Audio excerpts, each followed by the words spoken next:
بسم الله الرحمن الرحيم. الإخوان والأخوات، مرحبا بكم معنا في الحلقة الثامنة من سلسلة ديال الحلقات ديالنا اللي عندها علاقة بمانجمنت دو بروجي دو كونستركسيون. اليوم غنتكلموا على لو مانجمنت دو بيريمتر في لا فاز بلانيفيكاسيون ولا سكون ابل سكوب مانجمنت. دونك à titre de rappel, هنايا عندنا l'ensemble ديال لي groupes de processus مع l'ensemble des domaines de connaissances. اليوم غنخدموا على هاد لابارتي هادي اللي عندها هي كتتكلم على لا جيستيون دو بيريمتر ou la scope management, même dans la phase planification. Donc, je fais l'élaboration de la charte de projet, je fais l'identification des parties prenantes, je fais le project management plan. ودابا نبداو نخدموا على هاد لابارتي هادي، والحلقات كاملين ديالنا ان شاء الله المقبله كل مره غنشوفوا اون بارتي في لا بلانيفيكاسيون باش نشوفوا لي زوتر جروب دو بروسيسوس ان شاء الله. Donc le management du périmètre ou la scope management consiste principalement en la gestion du périmètre du projet qui inclut un certain nombre de processus requis pour s'assurer que tout le travail requis par le projet et seulement le travail requis par le projet sera effectué pour mener le projet à son terme avec succès.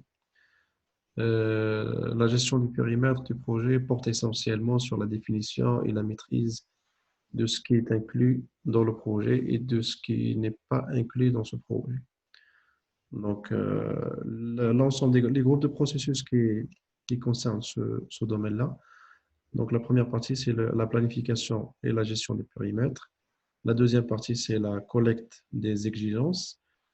La troisième partie, c'est la définition des périmètres, la définition des scopes. La quatrième partie, c'est la création des WBS, Work Breakdown Structure, ou la SDP, la structure décomposée des projets. Les quatre parties concernent la phase planification. Il y a deux autres parties qui concernent la validation de le périmètre et la maîtrise de le périmètre. L'exécution et le contrôle et maîtrise. في هذه الحلقة غنتكلموا سيرتو على هاد الربعة الأولى. Les autres إن شاء الله غادي نوصلوا لهم من بعد.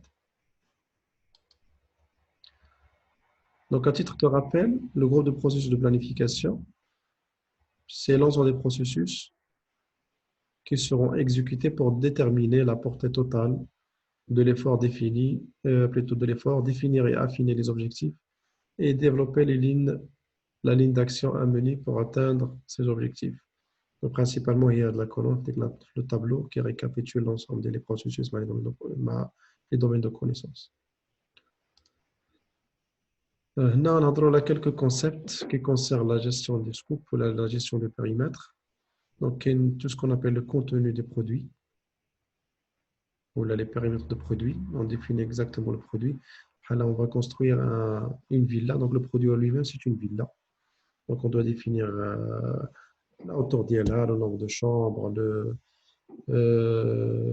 le style d'ILA architectural, la structure d'ILA, ainsi de suite.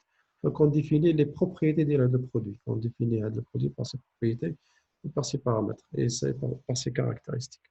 Le périmètre de projet, c'est le travail à effectuer pour réaliser le produit. D'accord? Dans les cycles de vie des projets qui sont adaptifs, هادو كنلقاوهم في لو كا ou les cycles de vie اللي كيكونوا اجيل.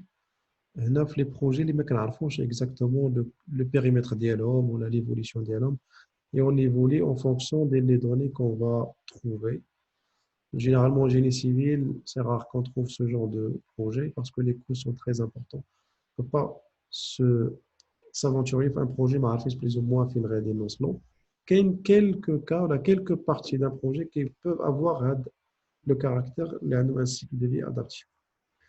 Ou en contrepartie, donc, il y a le cycle de vie prédictif, donc on connaît très bien financier. Donc, qui est le concept d'achèvement du périmètre de projet. Donc, il se mesure en fonction du plan de management de projet, alors que l'achèvement du contenu des produits se mesure en fonction des exigences des produits. Donc, on peut le produit avec le projet, mais on a quelques réceptions, mais on doit clôturer quelques contrats, mais le produit en lui-même, on peut le terminer. Il y en a juste pour faire une différence entre tout ce qui est produit et tout ce qui est projet. Donc, le produit fait partie d'un projet. Et enfin, un projet, on peut avoir plusieurs projets, non seulement la réalisation du projet, mais qu'il y a d'autres travaux qui concernent la réalisation du projet et qui englobent en même temps la réalisation du produit. L'acceptation du livre, donc, il y a notre bon, l'achèvement que nous maintenant. L'achèvement du périmètre de projet se mesure en fonction des plans de management de projet, alors que l'achèvement du contenu du produit se mesure en fonction des exigences des produits. Donc, valider le périmètre est le processus qui consiste à formaliser l'acceptation du livrable des projets terminés. Donc, la validation du périmètre, mais il y a on restera seulement dans la phase de planification. Donc, كيف ما هضرنا في الأول كاين donc 4 processus اللي غنهضروا عليهم اليوم. Le premier processus, c'est planifier la gestion des périmètres. Le principe de PMBOK, c'est que أي حاجة غنصاوبوها خصنا نديرو لها un plan. Comment on va réaliser la chose? Donc, كيف ما قلنا كاين un plan de management de projet qui contient un certain nombre de plans de management. On a des sous-plans de management d'autres domaines de connaissances. Là, c'est le plan de management ديال le scope. Comment on va réaliser le scope? Comment on va le définir? Donc, à l'instar de l'ensemble des processus, il y a des données d'entrée, des outils techniques et des données de sortie.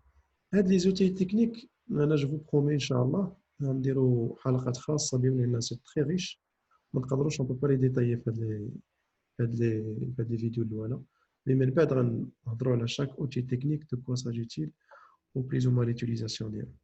Donc, les données d'entrée, les données donc la charte de projet, le plan de management de projet, les facteurs environnementaux de l'organisation et l'actif organisationnel. D'accord? Donc, les outils, principalement, c'est le jugement d'expert, soit l'expert, soit déjà un expert, l'analyse des données, l'analyse des alternatives et les réunions. Un plan de gestion des contenu et le périmètre et un plan de gestion des exigences. D'accord?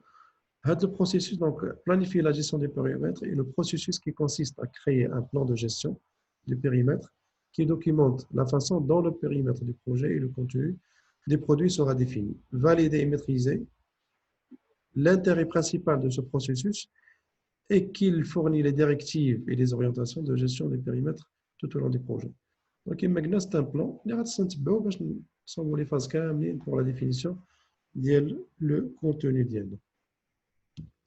Le deuxième processus, c'est la collecte des exigences. Donc, recueillir les exigences et le processus qui consiste à déterminer, à documenter et à gérer les besoins et les exigences des parties prenantes dans le but d'atteindre les objectifs du projet. L'intérêt principal de ce processus est qu'il sert de base à la définition et à la gestion du contenu des produits et du périmètre du projet. Les exigences, le besoin principalement des parties prenantes, c'est le cas d'un bâtiment, c'est l'architecte qui est d'une façon générale pour définir le programme de l'habitat. Maintenant, une maison, le nombre d'habitants, le nombre de chambres de coucher, le nombre de salons, le nombre d'étages, l'utilisation par rapport à chaque partie prenante, les exigences et les besoins. Le troisième processus, c'est la définition du périmètre et des contenus. Donc, définir le périmètre est le processus qui consiste à élaborer une description détaillée des projets et des produits. L'intérêt principal de ce processus est qu'il décrit les limites des produits, des services et des résultats et des critères d'acceptation. Et donc, une fois qu'on a les exigences, on commence à définir le produit idéalement et le projet idéalement en fonction des difficultés, en fonction du niveau de complexité de chaque projet. Donc, il y a l'output principal ou les données de sortie principales, c'est l'énoncé de le périmètre de projet, donc la consistance du produit ou la consistance des travaux. Il a mis à jour des documents. Le principe de mise à jour, le PMBOK, chaque fois qu'on nous un livrable ou un document, on les documents pour mettre à jour les documents. D'accord? La création de WBS, elle est très importante, la SDP. Mais généralement, on l'appelle la WBS, c'est très connu dans le jargon de management de projet. Principalement, on crée un organigramme des travaux de projet. Donc, il consiste principalement à subdiviser le livrable et le travail de projet en composantes plus petites et plus faciles à maîtriser. بحال مثلا كنخدموا نقدروا نوصلوا لان نيفو de l'eau pour la construction d'un bâtiment نقدروا نهضروا على tout ce qui est l'eau, fondation, gros œuvres, étanchéité, électricité وهاد لي لو ثاني نقدروا on peut aller plus loin. Donc في la fondation on peut parler terrassement, on peut parler مثلا béton, armature des fondations, dallage. Les grosses œuvres on peut différencier entre tout ce qui est poteau, poutre, dalle, acier, ainsi de suite. Le principe, c'est de décomposer le projet de telle sorte qu'il soit, qu'on le maîtrise. Et en fonction de la complexité de chaque projet, quand je le niveau de détail, les voyants solo, parfois on peut aller même au niveau de détail le poignet, le poignet de le. Sinon, on peut rester large, les un projet à caractère répétitif, ou pas dire au débat. Là, on trouve les détails quand même. Ou WBS, ça va nous aider pour pouvoir définir les coûts et les échéanciers, affectation des ressources. Le projet كان فرقوه sous forme de petits lots de travaux اللي كيكونوا ما نقدروش نقسموا من بعد هما اللي غنخدموا عليهم دونك نقدروا نخدموا مثلا نديروا مثلا tout ce qui est carrelage, tout ce qui est مثلا plâtre et ainsi de suite. C'est la décomposition ديال le projet ديالكم et ديال le produit en même temps. Généralement في جيني سيفيل الناس كيدوزوا ديريكتومون le planning ياك وهاد لا اس دي بي كيديروا بارالي مع البلانينغ يكومونس ا بلانيفيي او ميم طون كي في ام اس بروجيكت il détaille donc il décortique son projet un certain nombre de tâches mais حنا قبل ما نوصلوا pour suivre le PMBOK قبل ما توصل l'échéancier il faut définir la WBS à l'avance. Donc à titre on récapitule le scope management au niveau planification donc principalement dans la planification donc plan scope management on définit le plan de management le scope management. On collecte les données ou les exigences, on définit le périmètre et le scope. L'objectif principal le gros de processus Kavlin, c'est la création de WBS. Donc maintenant, je vous des exemples de planification dès le contenu le domaine de la construction et génie civil.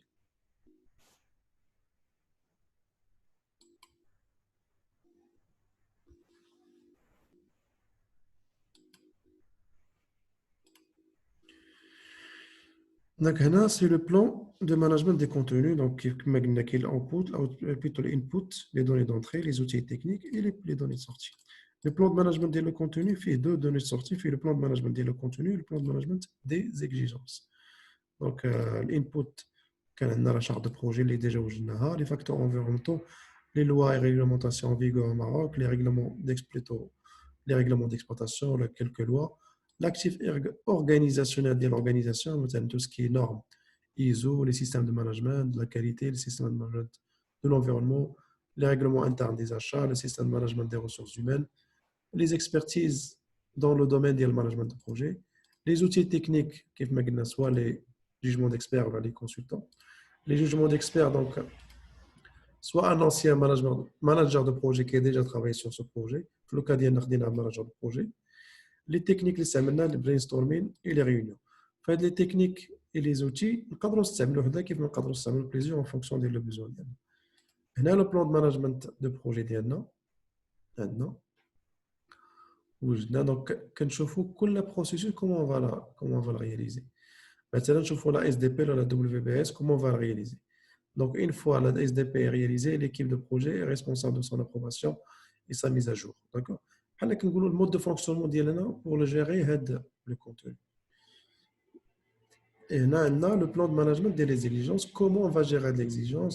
Qui va aller chez le client pour recueillir les informations maintenant?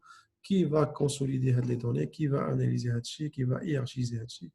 L'essentiel, c'est d'avoir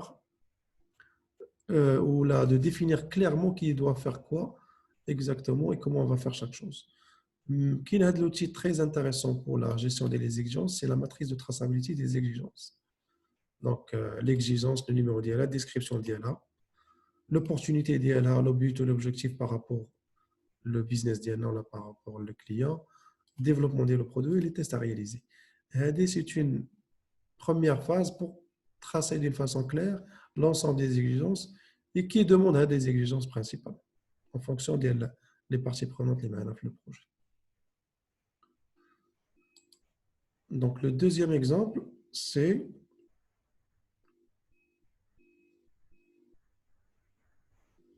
la définition des contenus du projet. هنا كيف مثلا عندنا ثاني الانبوت الاوتبوت بيتو الاوتي تكنيك et la sortie. Donc l'input c'est le plan de management des contenus اللي déjà هضرنا عليه, la charte de projet, les documentations la documentation des exigences liées à la matrice de traçabilité et l'active organisation. Les outils techniques, donc ديما كنلقاو des outils techniques, les techniques d'analyse de produits, les ateliers dirigés, les consultants, les PMO كيف ما قلنا ثاني. donc سواء نستعملوهم كاملين سواء نستعملوا واحد. وكيف ما قلت لكم هاد لي تكنيك غادي نديروا عليهم des séances ou des vidéos pour pouvoir expliquer l'intérêt et les détails de chaque technique كنستعملوا. D'accord. Là, on définit le contenu du projet, plus ou moins la description de le projet, maintenant la consistance des travaux. On va réaliser le long green sur pieux, on va faire des travaux VRD. D'accord. Donc, les critères d'acceptation des travaux, les livrables des projets normalement, donc c'est une longue green, une voirie, réseau d'assainissement. Les exclusions du projet, les choses que nous fait le projet, maintenant, fait le cas, on a tout ce qui est VRD et long green, tout ce qui est bâtiment, dans notre projet, donc dans d'autres projets. Les contraintes de l'autre projet, les hypothèses de le projet, les hypothèses sommaires, soit de conception ou là, soit de dimensionnement des ouvrages. Donc, un troisième exemple qui concerne la SDP. D'accord, non. La SDP. La structure de découpage du projet, ou le work breakdown structure du projet. Donc, l'énoncé qui fait plusieurs parties, l'énoncé du projet. La consistance globale du projet, ça consiste maintenant une superficie de 23 hectares à réaliser. Et la SDP, donc la SDP qui est une technique pour la réaliser, c'est la décomposition du projet en lots de travaux hiérarchisés d'une certaine façon. On peut faire la planification et la définition des coûts. Donc, la préparation, à titre d'exemple, donc les travaux les rendus pour réaliser le projet d'IANA, préparation générale et installation de chantier, le planning, l'installation de chantier, les agréments, maintenant les fournitures, la réalisation et les réceptions, et ainsi de suite. D'accord. Donc, il y a un système de codification. Mais les codes que des codes budgétaires. باش من بعد كيوليو عندنا des centres de contrôle budgétaire et de suivi اللي غنخدموا عليهم من بعد pour l'analyse ديال la valeur acquise. من بعد نهضروا على plutôt la valeur acquise ou l'analyse ديالها. Donc principalement la SDP qui a un certain nombre de lots de travaux. Ou c'est des sous-lots, donc maintenant l'agrément fait à niveau 1.3 ou qu'elle compte maintenant 1.3.1 et ainsi de suite. On peut aller vers le détail au niveau de l'Ibrina, mais de préférence, nous sommes sur un troisième niveau, sinon il y a une SDP très chargée. D'accord. Donc les outils techniques l'input, هما les données اللي خدمنا عليهم قبل. Donc le plan de management de le contenu, définition de le contenu, documentation des exigences, et les normes et les réglementations et l'actif organisationnel. Les outils techniques, donc soit le jugement d'expert et la technique de décomposition de la SDP. Il y a des logiciels qui peuvent nous aider dans ce sens, par exemple le MS Project, on peut travailler avec MS Project pour faire la SDP et on met de la planification. Et il y a d'autres outils, à titre d'exemple, l'outil Smito WBS Chart Pro. Donc, je vous un exemple fait. C'est un projet fait le handling materials. Donc, c'est un projet fait pour la réalisation d'une installation et qu'on fait des équipements de manutention. et des parties génie civil. Donc, on peut aller comme ça. D'accord. On a un certain nombre de lots. Et chaque lot, quand on lot, on a un certain nombre de sous-lots, et ainsi de suite. Je vous montre le bâtiment, donc les équipements. On peut aller vers le niveau de détail libre.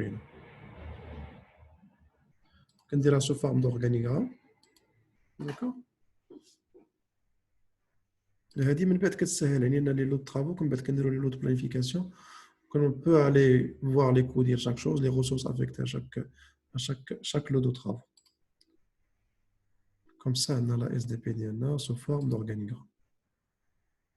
Donc il y a plusieurs affichages en fonction de planning view, ça dépend comment on veut. Là les affichages هذا l'outil il est très pratique والناس اللي بغاو نقدر نصيفطوا لهم par mail باش يبقاو يخدموا به. Il est compatible avec MS Project. On a Progress View, qui a même l'avancement de chaque lot. On a Critical Path, donc c'est des. Généralement, qu'on fait l'affichage.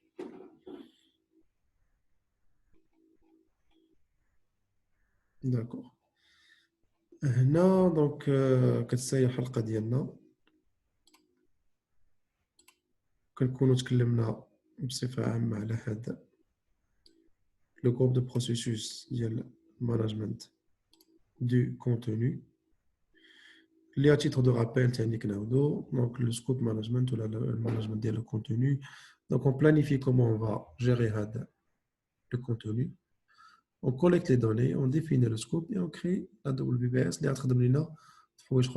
Pour la définition de l'échéancier et la définition des coûts et budget.